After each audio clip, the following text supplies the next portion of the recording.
Bonjour. Le président de la République, Emmanuel Macron, se met à parler de souveraineté.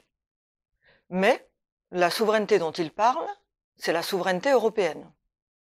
Alors faut-il s'en inquiéter et que faut-il en penser? Alors d'un côté, on peut se réjouir que le mot souveraineté revienne dans le discours. Parce que pendant très longtemps, quand on parlait de souveraineté, on était accusé de toutes sortes de mauvaises choses, de vouloir replier le pays frileusement derrière ses frontières, d'être à la limite xénophobe ou raciste. Enfin, souveraineté, c'était vraiment vilain, pas beau, il fallait pas en parler. Donc d'un côté, le mot est réhabilité. Mais de l'autre, et c'est là que ça nous inquiète, le président parle de souveraineté européenne. Alors de temps en temps, c'est un peu compliqué parce qu'il parle d'industrie, il parle de numérique, donc sa pensée n'est pas forcément très claire. Mais enfin, la chose qui revient le plus souvent chez lui, c'est souveraineté européenne.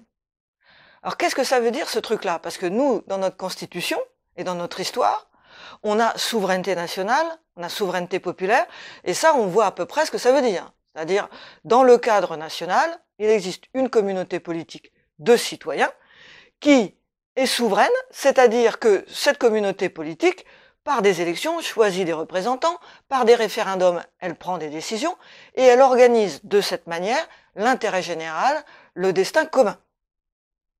Et qu'on soit de droite, de gauche, centriste, etc., on se retrouve dans ce truc-là, grosso modo. Alors, souveraineté européenne, personne ne sait ce que c'est. Alors, si vous regardez les enquêtes, il y a eu une enquête de certaines fondations européennes récemment, personne en Europe n'a la même définition. Il y en a qui disent que c'est de l'autonomie, d'autres qui disent que c'est de la souveraineté. Bref, personne ne sait ce que c'est. Par conséquent, on peut se méfier. Parler de souveraineté européenne, est-ce que ça ne veut pas dire finalement enterrer la réalité de la souveraineté? Parce qu'en Europe, il n'y a pas de peuple. On sait que quand on vote, ça sert à rien. Que le Parlement européen, c'est un faux Parlement. Donc cette souveraineté européenne, ça serait la souveraineté de qui? On voit bien dans l'esprit d'Emmanuel Macron la souveraineté de cette classe dirigeante, d'entrepreneurs, d'experts, de gens très bien qui entourent une classe dirigeante qui s'est cooptée.